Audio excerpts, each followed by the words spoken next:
አሳድጎኛል። አምላክ ያድርግልኛል ወዳጆቼ።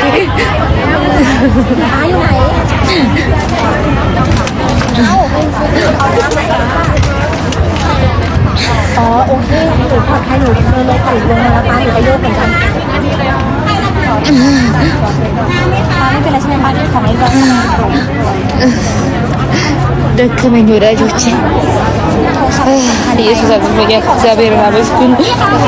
ያ ከሞት ያዳነኝ ኢየሱስ በሞት ጣር ውስጥ ባለው ሰዓት የደረሰልኝ ኢየሱስ ዛሬም ደርሶልኛል። ባለስልጣን ልትሆን ትችላለህ፣ ባለሀብትም ልትሆን ትችላለህ፣ በጣም ዝነኛ ልትሆን ትችላለህ፣ እጅግ በጣም ተጽዕኖ ፈጣሪ ልትሆን ትችላለህ። የሆነ ወቅት ቦታ የሚያስለቅቅ ችግር ያጋጥማል። እንደ ጎርፍ ይመጣና ወንበርን ያስለቅቃል። እንደዚህ አይነት ቀን እንዳለ አትርሳ። ስለዚህ ዩቲዩብም እንደዛ ነው የሆነው። እግዚአብሔር ታግሶ ዝም ብሎ እየጠበቀ ነው። እግዚአብሔር በቀለኛ አምላክ ነው። እግዚአብሔር አይዘበትበትም። ስለዚህ ዩቲዩብ በደንብ ይወጣል። ክራይስት አርሚ ኢንተርናሽናል ቤተክርስቲያን መታገዱ ተሰምቷል። የኢዩ ጩፋ ቸርች የሆነው ክራይስት አርሚ ኢንተርናሽናል ቤተክርስቲያን በካውንስሉ በምዝገባ ቁጥር 03111 የተመዘገበች የሃይማኖት ተቋም መሆኗ ይታወቃል። ይሁን እንጂ ቤተክርስቲያኒቱ የካውንስሉ አባል ስትሆን ልታከናውናቸው ከሚገቡ መመሪያዎችና ደንቦች መካከል አንዱ የካውንስሉ አባላት ስነ ምግባር መመሪያ ሲሆን በስነ ምግባር መመሪያው አንቀጽ 9.3 ላይ የስነ ምግባር ግድፈቶች ተብለው በዝርዝር የተገለጹትን ተግባራት በቤተክርስቲያኒቱ መሪ መፈጸሙን አረጋግጠናል። በመሆኑም ጉዳዩ በካውንስሉ ስነ መለኮት ኮሚሽንና የህግ ኮሚሽን ታይቶ በሚመለከታቸው አካላት የመጨረሻ ውሳኔ እስከሚሰጥ ድረስ የቤተክርስቲያኒቱ ፈቃድ ታግዶ የሚቆይ ሲሆን ሁሉም የካውንስሉ አስተዳደራዊ መዋቅሮችና የሚመለከታቸው የመንግስት አካላት ይህንንና ከዚህ በኋላ የሚተላለፉ ውሳኔዎችን እንድታስፈጽሙ በግልባጭ ተመዝግቦላቸዋል ሲል ነው የኢትዮጵያ ወንጌል አማኞች አብያተ ክርስቲያናት ካውንስል ያወጣው መግለጫ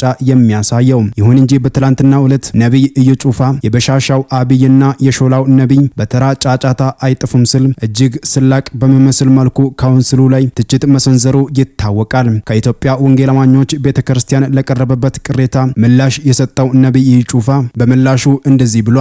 አንድ ነብይ በፓትሮል መታጀቡ አይግረማችሁ። መታጀብ ከፈለጋችሁ ስራ ስሩ። የክርስቶስ አገልጋይ መጣ ሲባል ማርሽ ባንድ አይደለም ካለንደር ሁሉ ሊዘጋ ይችላል ስልም ገልጿል። ብታምኑም ባታምኑም በኢትዮጵያ ምድር በራሳቸው ጀት እየተንቀሳቀሱ የሚያገለግሉ አደገኛ ሰዎች ይነሳሉ ያለው ነብይ ኢዩ ጩፋ ከዚህ በኋላ የሚኖሩ ፕሮግራሞች ከዚህ የበለጠ ይሆናሉም ስል ገልጿል። በመጨረሻም የበሻሻው አብይና የሾላው ነብይ በተራ ጫጫታ አይጠፉም ስል መልእክቱን ማጠናቀቁም ይታወቃል። ኢዩ ጩፋ ከኢየሱስ ክርስቶስ አልተማረም። ፈሪሳውያን ግን ወጥተው እንዴት አድርገው እንዲያጠፉት ተማከሩበት። ኢየሱስም አውቆ ከዚያ ፈቀቅ አለ። ብዙ ሰዎችም ተከተሉት። ሁሉንም ፈወሳቸው፣ እንዳይገልጡትም አዘዛቸው። ማቴዎስ 12 ከቁጥር 14 እስከ 15። ኢየሱስ ክርስቶስ ፈሪሳውያን ክፉ ሊያደርጉበት ባሰቡ ጊዜ አውቆባቸው ዞር ብሏል። አምላክነቱን ተጠቅሞ የፈለገውን ማድረግ ይችል ነበር። ነገር ግን ለምን እንደመጣ ያውቀዋል። ግዳጁን እስኪጨርስ እስከ ሞት ታግሶ ሞትን አሸንፎ ለዓለም ሁሉ ተረፈ። ኢዩ ጩፋ አገልጋይ ነኝ ይላል። እዩት ምንና ማ እንደምጠብቁት ከማን ነው በመሳሪያ የምትጠበቀው? ወንጀል ሰርቷል። ብቻርስ ወንጌል እየሰበኩ ነው ካለ ለወንጌል እስከ መሞት ሊደርስ ይችል ነበር። ታዲያ እንዴት አገልጋይ ነው ብለን እንመን? ከማን ተማረው ይህንን ነገር? ከኢየሱስ አልተማረም ያልኩትም ለዚህ ነው ስል ነው አንድ ወንድም በኢዩ ጩፋ ላይ ያለውን ምልከታ የገለጸው። እኔ ብቻዬን መንግስት ነኝ አልሰማህም። ኢዩ ጩፋ ሰሞኑን ሐዋሳ ወደ ነበረው አገልግሎቱ ተጉዞ ሳለ በዚያ የጠበቀው መንግስታዊ አቀባበልና ሽርጉድ አጃይብ የሚያሰኝ ነበር። የክልሉ ሚሊሻዎችና የከተማዋ ፖሊሶች መሳሪያቸውን እንደታጠቁ በፓትሮል ተጭነው በአቀባበል ስነ ስርዓቱ ላይ ተሳትፈዋል። በዚያ ክልል ብዙ ጊዜ እንደሚደረገው ኢዩን የሞተረኛ ፖሊስ አጀብና የማርሽ ባንድ አድማቂነትም ጠብቆታል። ኢዩ ጩፋ አገልግሎቱን በከወነበት ቦታ ላይ የተገኘው ህዝብ ምላሽ ግን ከመንግስታዊ አቀባበሉ ጋር ብዙ ልዩነት አሳይቷል። በእርግጥም ደግሞ በስፍራው የነበረው ጭርታና የተደረገለት መንግስታዊ አቀባበል ፈጽሞ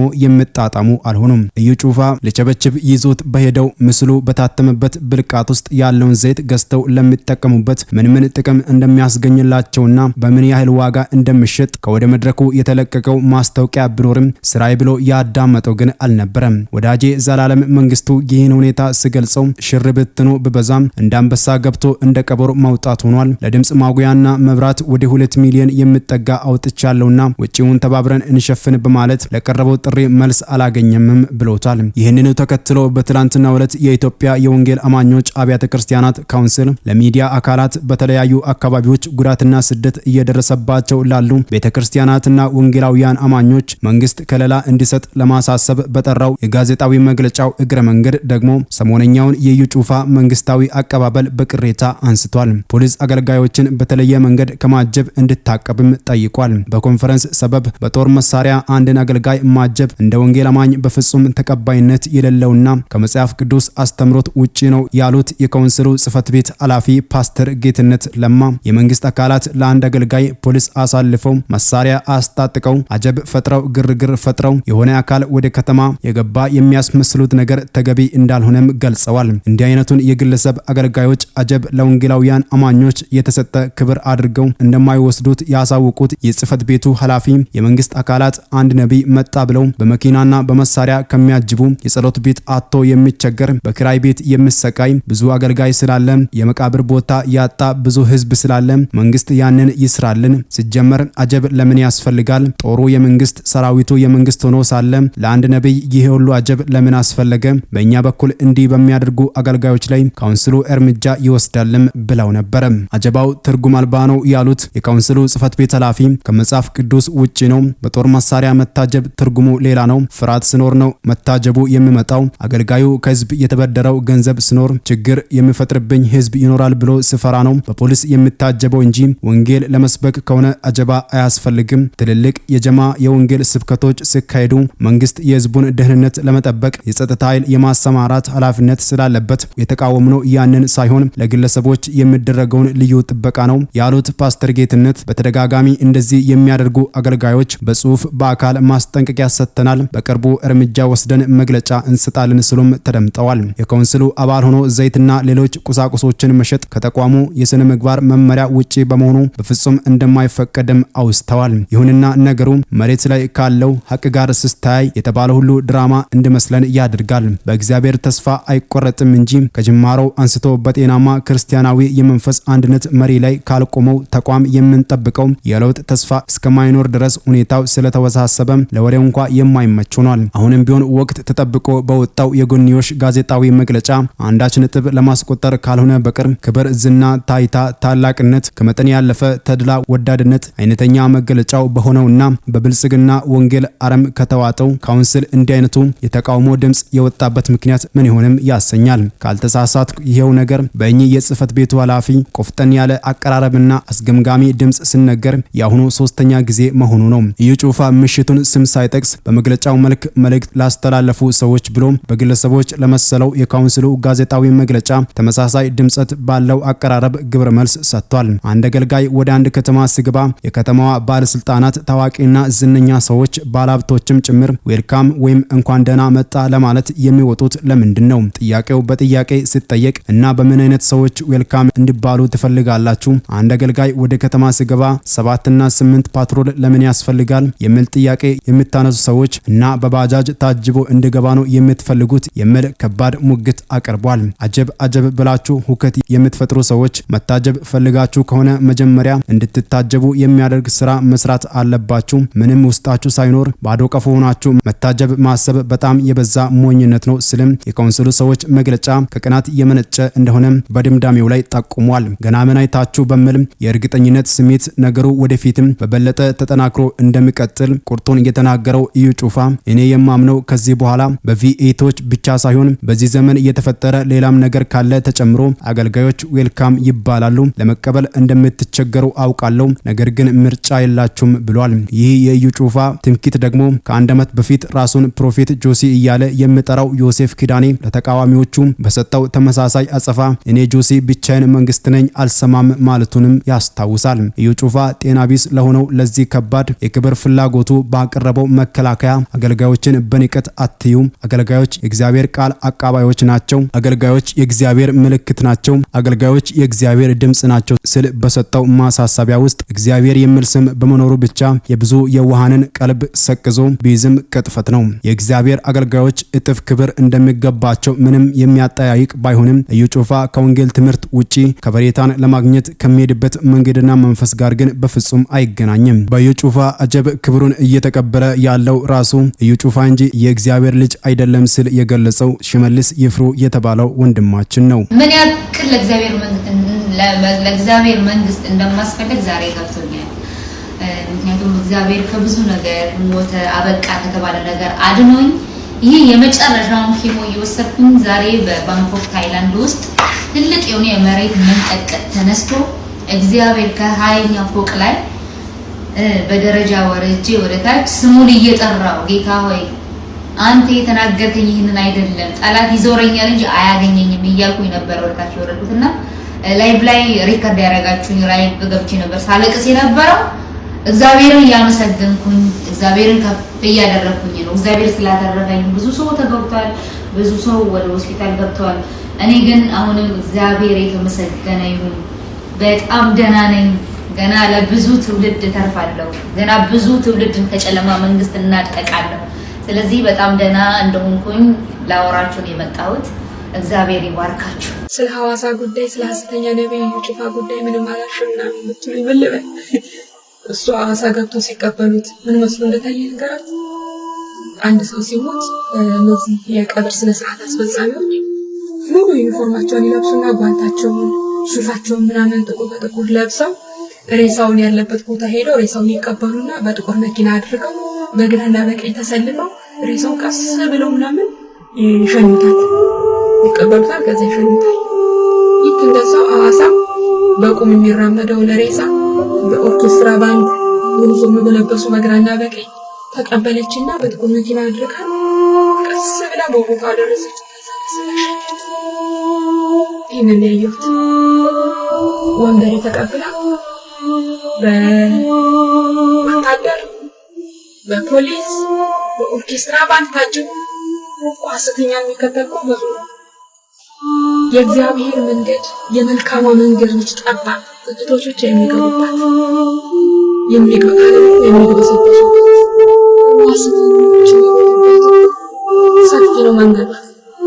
ስለዚህ ሐሰተኛ ነብይ በነገራችን ላይ ዘፍኔ ጩፋ ሐሰተኛ የሚለውን ክራይቴሪያ ራሱ በደንብ አያሟላም። ምክንያቱም ሐሰተኛ ነብይ የሚባሉት በጣም ብዙ ተአምራትን የሚያደርጉ የሌለውን የሚፈጥሩ ከሰማይ እሳትን እስከ ማውረድ ድረስ የሚያደርሱ ለአይን ለማየት የሚከብድ ብዙ ተአምራትን የሚያደርጉ ናቸው።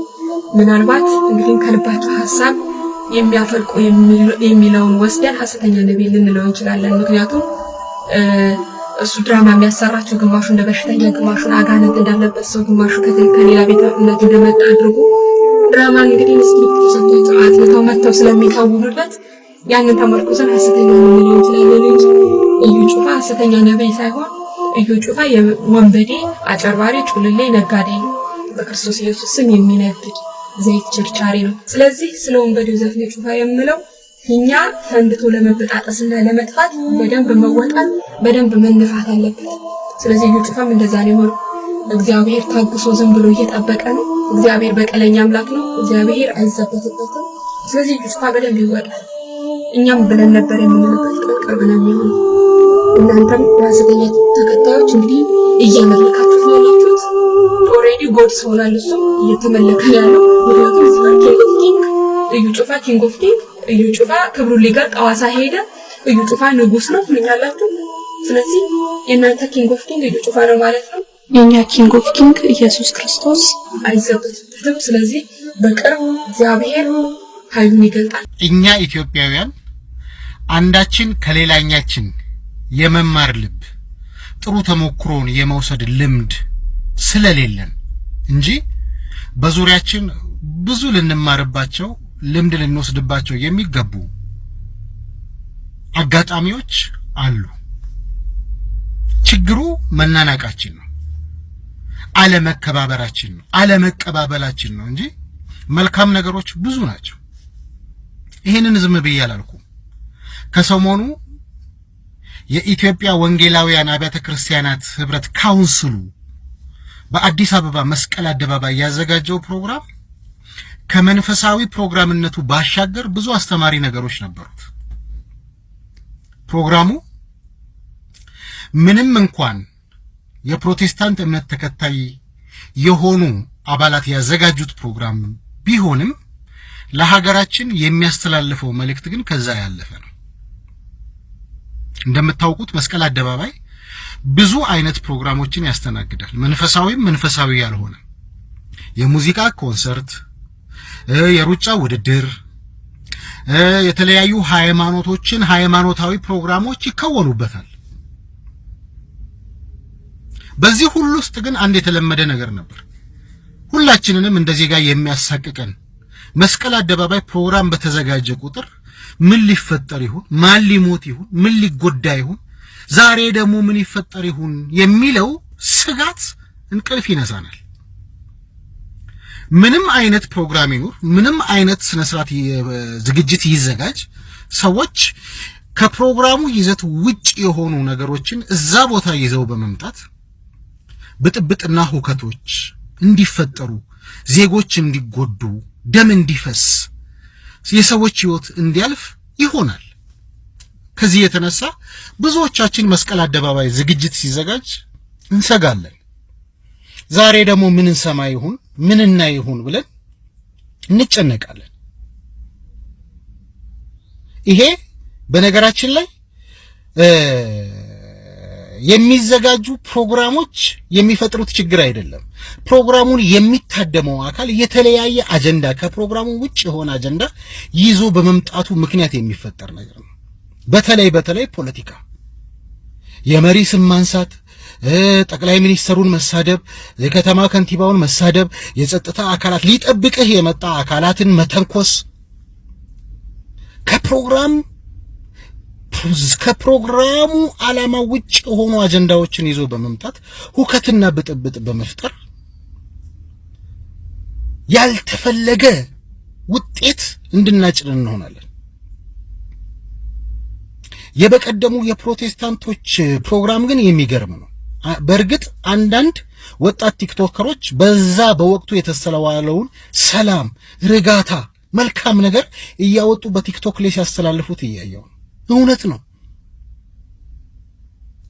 የፕሮቴስታንት እምነት ተከታዮች በዚህ ሊኮሩ ይገባል። ትልቅ ትምህርት አስተምራችኋል። አምላካችሁን ለማምለክ ወጣችሁ፣ ለሀገራችሁ ለመጸለይ ወጣችሁ፣ አመለካችሁ፣ ጸለያችሁ፣ ለሀገራችሁ ተመለሳችሁ። ሰላማዊ የሆነ ፕሮግራም፣ የጨዋ አምላክ ህዝብ መሆናችሁን አሳይታችኋል። ያ ህዝብ መስቀል አደባባይ ላይ የተገኘው ህዝብ ተመሳሳይ የፖለቲካ አቋም ስላለው አይደለም ሰላም የሆነው። ጥያቄ ስላልነበረው፣ ምድራዊም ሆነ ፖለቲካዊ ጥያቄ ስላልነበረው አይደለም ብጥብጥ ያልተነሳው። ያ ቦታ እንደዛ አይነት ጥያቄዎች የሚነሱበት ቦታ እንዳልሆነ ስለተረዳ ልዩነቱን ወደዛ ትቶ ነው አምላኩን የሰበሰበው። አምላኩን ለማምለክ ተገናኘ፣ አምላኩን አምልኮ ተለያየ። ሌሎቻችንም ይሄንን ተሞክሮ መውሰድ አለብን። የአንድ ሰው ነፍስ መጥፋት የለበትም። የፖለቲካ ጥያቄ፣ የኢኮኖሚ ጥያቄ፣ የመብት ጥያቄ፣ የተለያዩ ነገሮች መስቀል አደባባይ ላይ በሚዘጋጅ ሃይማኖታዊና ሌላ ፕሮግራም ላይ አይደለም፣ ቦታ አለው። ይሄንን ጴንጤዎች በደንብ አድርገው አስተምረውናል። እኛም ልንማር ልንወስደው ይገባል።